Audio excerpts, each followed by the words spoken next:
From established veterans and rising stars, there were many names that made headlines after incredible performances with the Final Four table set. Let's take a look at who has a fighting chance to claim the most coveted individual award.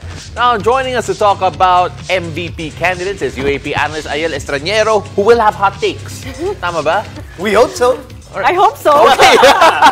All right, so let's talk a bit about the names that are, I guess, the most highlighted names there. The most obvious one so far might have to be Eya Laure. Numbers-wise, impact-wise, just what's so special about her? Exactly. Eya Laure is actually in the top 5 of the 6 skill sets, so it's safe to say that she has a complete package. And let's not forget, she's also a setter back in high school. That's one skill set that she's not in the top 10, but definitely she's still good at that. And she's very dependable, both in offense and defense, and she's very excellent, again, in all skill sets. And she is a power hitter, but she knows how styles, off speed and drop balls. It easily becomes a chance ball to the opponent. But with her, with the perfect timing, it allows her to be more consistent and efficient.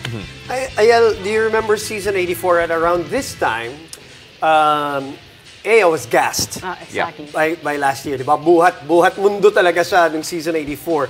A big difference this year, and that's why the numbers are also better because she also has better health. But the eye test of what her impact with the team, talk about that, please. Well, we talked about this. We talked about this in one of our broadcasts, that her collegiate career never really dipped down. She just keeps on improving. And one of the most noticeable improvements she has this season is her blocking.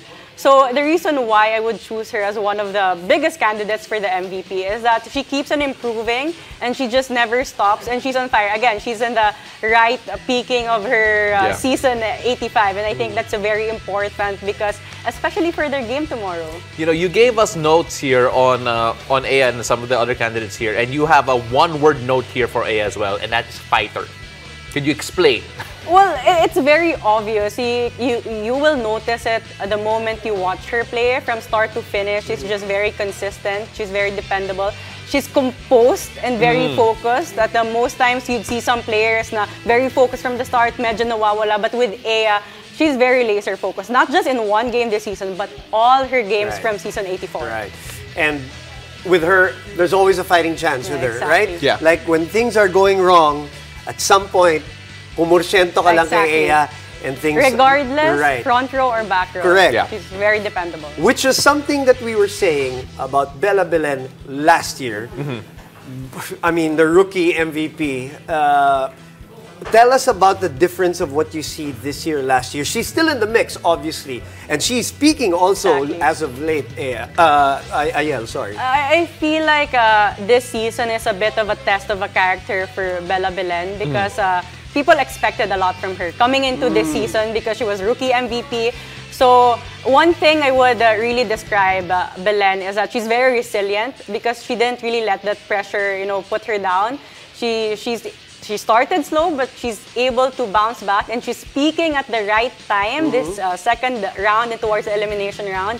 And for me, she's very versatile. She knows how to vary her attacks, and she's very smart because she's very fast in seeing and recognizing the weak spots, not just in the blocking, but more in the floor defense of the opponent. Number 5 in scoring, 3 in spiking, 9 in serving, and 7 in receiving. You know what? I want to see a matchup between her and Eya. And oh wait, UST and NU is coming up, and it's going to be important because of the battle for positioning.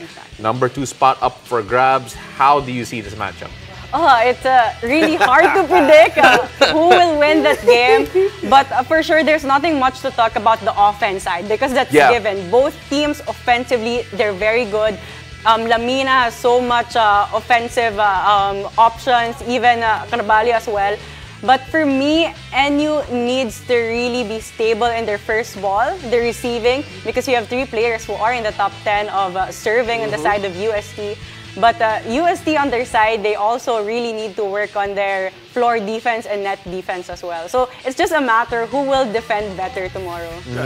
And it's going to be at a venue where they met each other so many years in high school. And speaking of which, there will be 8 players in that UST lineup from the high school program, 12 players from NU. So this is going to be such a throwback Belen Eya Laure battle. We're so excited for that. Okay, that's tomorrow. That's virtually parang a best of 3 na exactly. between the number 2 and number 3, if that happens. Let's move on to the other great individual standouts that you think. Adamson is right in the mix again for Final Four after so long. And who's the engine in that team? Oh, well, you have Louie Romero. She's number 1 in setting. She knows how to really get everyone involved in all her plays. She is a setter who is also offensive. Her 1-2 plays, perfect timing, as always. And she is a setter with a sense of urgency, I would say. And by that, I mean, she knows when the opponent is gaining momentum. She knows what plays to use to be able to get a better counterattack. And for a setter, it's very important that you have that sense of urgency na, okay, next point, dapat ma-convert na talaga to. You know, last and not least here, from LaSalle, you have to talk about Angel Canino because, again, what a spectacular season they've been having as a collective, but Angel has been standing out. Oh, definitely. Angel Canino did not even surprise everyone. We expected a lot from her, and she just really showed up and did a lot of great performance this season. She's very dependable, stable, and almost all skill sets also. She's 5th in receiving, and as an outside hitter, it's very important that you are stable in receiving because at most times you are in the receiving pattern. And she is also fast in adjusting, and I think that's very important because, you know, as a player who's a very well-studied Angel Canino, she's fast in recognizing na nababasa na yung tendencies niya and she's able to adjust right away. And at some point, she was also being mentioned, possible rookie MVP. We Possible. might have back-to-back, you never know, with the number 1 team. Ayala, I'm going to see you tomorrow, right? It's going to be such an exciting day. But as always, thank you very much for swinging by the game.